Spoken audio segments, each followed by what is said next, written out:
What is up, Hammerheads? Welcome back to the Forge. Today, we're making a mounted shepherd's hook. Stay tuned.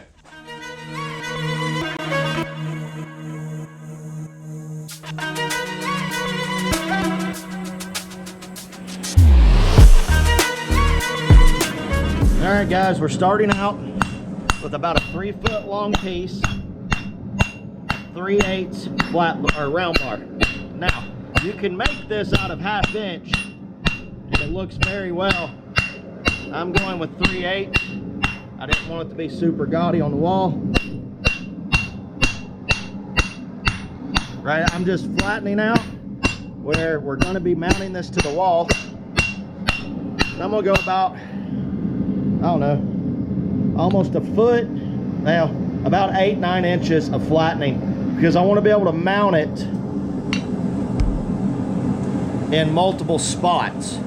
So I want to be able to put a screw here, a screw here, and a screw here, 3 to 4, so I know that it's secured well to the wall.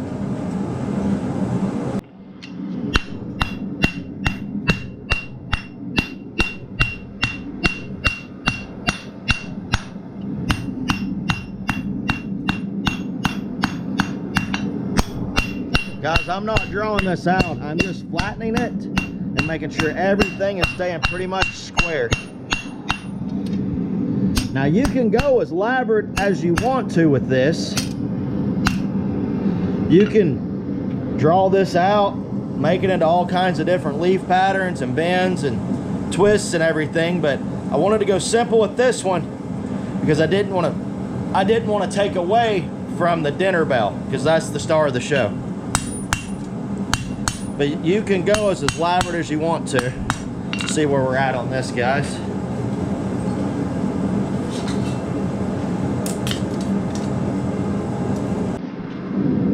All right, guys, so I'm gonna go, I think I said I was gonna go about 8 to 10 inches. I think I'm just gonna mark it right here at 9 inches. Just one little mark, about the 9-inch mark, so I know not to go past that. And it's good to lay out your material, guys, so you don't accidentally over hammer the area and having to adjust too much when you're trying to make something specific. There's always a lot of times room for design change, but I knew that I wanted to go about at 9 to 10 inches on the material, you know, or 8 to 10 inches on the material, sorry. And 9 inches looked good about how much I wanted to do. So I'm gonna finish flattening this out and then let it cool. And then we'll start making our shepherd's hook. This is gonna be a pretty quick video, guys. Okay, guys, so the first thing I did is I went here and I found my mark. And I'm not gonna try to go past that. And I'm gonna start hammering everything flat. Now, keep everything straight, because round bar will like to try to twist on you and flex up while you're hammering. And you wanna keep it to where everything will sit flat.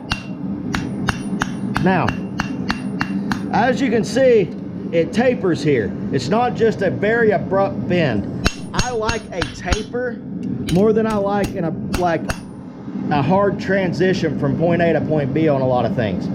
So I like it where it tapers to it instead of it just being completely flat and then it's rounded. I don't like how it looks, and I feel like it would be weak in that point. So having a thicker transition where it transitions into where I'm going to be mounting back in here, I think looks better, and I feel like it would be stronger. All right, guys, so I'm going to let this cool down, and then we're going to flip it around and we're going to start making our shepherd's hook. A benefit with this is it's round bar. So if for some reason my shepherd hook gets off a little bit, I can heat up this center section and bend everywhere it needs to be bent, and it won't really put a twist in that you can see. All right, guys, first thing you want to determine is which end you want to be the top. Now, all we're going to do is a 1/2 finial. So I'm going to come off the edge, and I'm just going to start tapping it. Now, I'm making a bigger 1/2 finial. A 1/2 finial is where you don't close it up all the way. I'm going to stop about like that right there, and I'm going to do a little bit of shaping. I want it to stay very simple, remember. Now, when we come out of the fire, we're going to be bending a good portion of this bar. So whenever we come out, I'm gonna start hammering like we do the finial, but bigger. I'm gonna start tapping on the finial because it's gonna be cool. And I'm gonna start hammering this around to start bending this into what's gonna be our wall-mounted shepherd hook.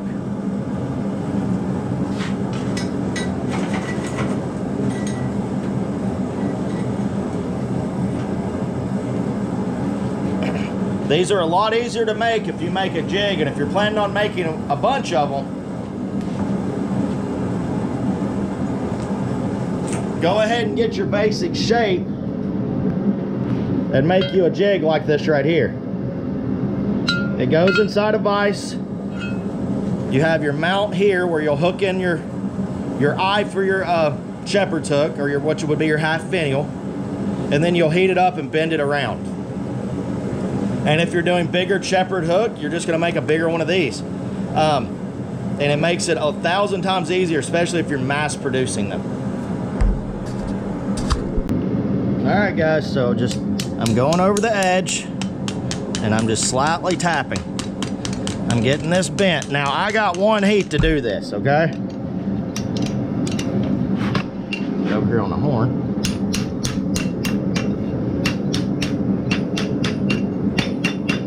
Because my forge is not big enough to take this again.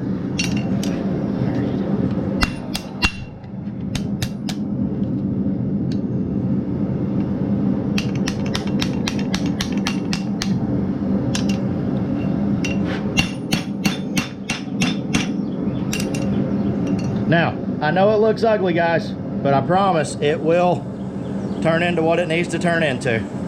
I'm just gonna have to I had to stop where I was at because I'm gonna have to finagle it back into my forge to get it to where it'll heat the rest of it up. All right, guys, now I'm just getting her bent up. Now I'm just slightly bending this back, working it around. I can use a jig for this, guys, but I don't want to. I want to show you what you have to do to get things made when you don't have everything. That's our basic shape. I just want it to be a little bit more mooned around. That looks good right there. So right here, guys, all I did was I got my basic bend going, okay? Then I turned it up on itself, and as I was hammering on it, I was bending it down and shaping it, but my hammer, I was using the anvil to help get the bend around. Now, I still want this section right here to be off the wall a little bit, so it sets just a little bit more out. So I'm gonna cool it down, and then I'm gonna come back and put this section in the forge. You've got to adapt with your situation, guys. You don't always have the perfect tool. All right, guys, I'm gonna bring it over here to the vise to straighten it up and get this last little bit of the bend in.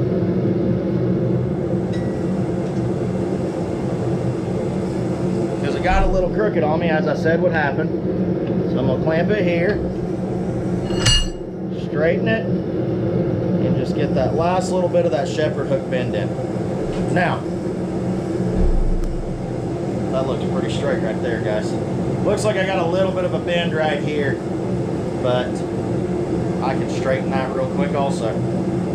And take a time to do this, guys, especially if you're making shepherd hooks or anything that's gonna be big, that you've had to do some kind of bends in. Even regular hooks I've had issues with in the past, where once I clamped them in a vise, you could tell that the hook portion was crooked, but you couldn't see it just holding it up. So clamping in a vise, I've even mounted them to a piece of wood or a board. Well, a board is a piece of wood, I understand that. Mounted them on there and looked at them and said, well, this is where it's bent, and took the time to get everything straight. Now, mild steel is really forgiving if you have to do some minor adjustments, but it still can break if you tweak it too much. It'll tear. All right, guys, so let's get real for a minute and talk about what we learned today. So we made our J-hook, or J-hook. It's a J-hook like this. We made our shepherd's hook, and it holds our dinner bell very well. Now, if I was selling this one, because I'm leaving this up here as decoration, I'm gonna put a leather thong on this and probably make it about that much shorter. but for demonstration purposes, this works. Now, there is a lot of weight on this end. There's a couple of pounds, at least a pound or two, pulling against this. And as you can see, if I loosen up my hand, it starts falling all over the place. And I want to talk about mounting these. That's going to be the first real thing we talk about, guys. When you're mounting, make sure you have enough material that this will not break. I have seen these where they're very thin, and if anyone puts any weight on them, it will snap at that point where the bolt or screw goes in. I also do not like a harsh transition like I was talking about in the video. I like a tapered transition, so it tapers into the round, and it leaves at least the same thickness material as it is round. So it's almost 3/8 thick flat. Little bit less, but roughly. I like leaving it like that, so when it transitions, it's thinner at the bottom, but you have a good thickness at the top, especially where your bolts go or screws go, so it won't break there, and it won't break at the transition. Those are two very critical weak points. So be careful when you're putting holes in this that you keep everything centered. If you get them off too much, you'll have a weak point. It's things to think about because you don't know how much weight someone will be putting on one of these. I'm not saying they're going to be putting a punching bag on it, but some of those plants might not look heavy, but once you start adding water and they start growing, a lot more weight gets in there. Now, let's talk about our finial, or our half finial right here. Now, the half finial is what I do on every shepherd's hook. I've seen them closed up, and I close them up every once in a while, but I like having where you can slip something over or hook it. Now, on the finial or any part of the shepherd's hook, you can go as elaborate in detail as you want to. You can make this into leaves and vines and do all kinds of cool stuff. But remember, it's a functional tool. So people are going to want to be able to hang something on it. So if it's too elaborate and it's too cumbersome to hang something on, they might not purchase it because it is too much going on. They want something to where they can hang their plants on. And they want something somewhat simple a lot of times because they don't want to take away from the plant. They want it to add to it. Now, if you decide to go elaborate with it and you close up the finial, or you're not able to slip something over it really well, think ahead in your design and make it to where you can put an S-hook or something in here to where they can hang a pot off of it that way. And it's something very simple that can solve a problem if you end up with it. The same goes for the mount. You can go as elaborate as you want to with it. You can do leaves and vines and everything off of it, but make sure it's structurally sound. Sorry, southern drawl kicked in there. So whenever it's mounted, it won't break. Now, let's talk about our hook portion here. Now, with our shepherd's hook that we have, it is really hard to get these really symmetrical.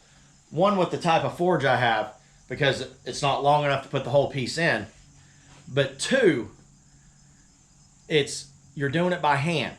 Now, this is made me think about while I was doing some tweaking. I ended up leaving these two mistakes in here because I wanted you to learn this term. Sometimes you can't fix it. Now, that falls under to a couple of reasons why you can't fix it. One, you don't have the ability or the tools, or you just didn't see it. And a good case in point in this is I made a knife a couple weeks back. And I fit and finished. The handles are on it. I've sharpened it. It's sitting in my house in a sheath right now. And there's a slight bend in the blade. Very slight. 90% of the people wouldn't notice it unless you're a knife maker. But because I noticed it, I won't sell it. Now, let's flip it back on something. When I first started doing blacksmithing and things that I sold, when I went back and looked at them, if I've given them gifts or whatever and I've seen them, I see all the flaws and the mistakes. And I just didn't know how to fix it back then. Didn't have the ability, didn't have the tools, didn't have the know-how to look for certain things. Now, if you look at this hook, it goes straight and then there's a straight point. Now, right in here is a slight bend. I needed this to curve the rest of the way around, and it's slightly right here also. Now, I can fix those. What I would do now is heat up my material to here and heat it up to here. and in that section right here. Heat up that section here and here. Quench off the rest of it so it wouldn't bend in those places. And then I would either take my hammer and tap it, or I would bend it around a jig the rest of the way and form it. Since I did this completely by hand, you're going to sometimes have flaws that you can't help, and you're going to miss things. I don't want you to freak out over it. I want you to learn from it. Especially if you are set up at a craft fair or a festival, and say you're making this shepherd's hook, and a customer walks up and says, hey, I want the demo piece you're doing. Well, you're going to be able to straighten it the best you can, but you're going to be in a hurry because the customer's waiting. So what you'll do is the best you can. And I guarantee you, if you see it again, you're probably going to see some kind of flaw or something, unless you had a jig when you were making it. It's okay. I want you to understand, you're always growing, you're always learning. So I don't want you to freak out. Now, if you purposely mess something up and you see the mess up and you sell it anyways, that's on you and your morals, and I'm not going to tell you what's right or wrong. I'm just going to leave it with that thought process, okay? But I wanted you to understand and remember, sometimes you just can't fix something. You're going to miss it. I know for a fact I probably have sold a knife, sold a hook, sold leaves, sold something that had a defect, a mess up, something that I just missed. Customer never seen it, I never seen it, but if I went back and looked at it now, I would find it. And there, again, like the knife, there's just some things you can't fix. Now, because of me, I will probably give the knife to somebody, probably one of my kids, or I'll keep it myself or something. But morally, I can't sell it. Now, if I made this shepherd's hook at a fair and got it as close as I could to being right with the tools and I had there and the customer wanted it, I would hand it to them and say, look it over really good, make sure you like it. And if they're, yes, it's perfect, then I would send it on its way. Okay? I wanted to throw that out there for you guys because I really want you to remember that. Don't beat yourself up if you make a mistake or you miss something. I have dealt with it, and every blacksmith deals with it over at some point. But learn from it and grow. All right, guys, so this is our shepherd hook, and that's the video. I hope you enjoyed it. I will see you on the next one. God bless, and keep hammering.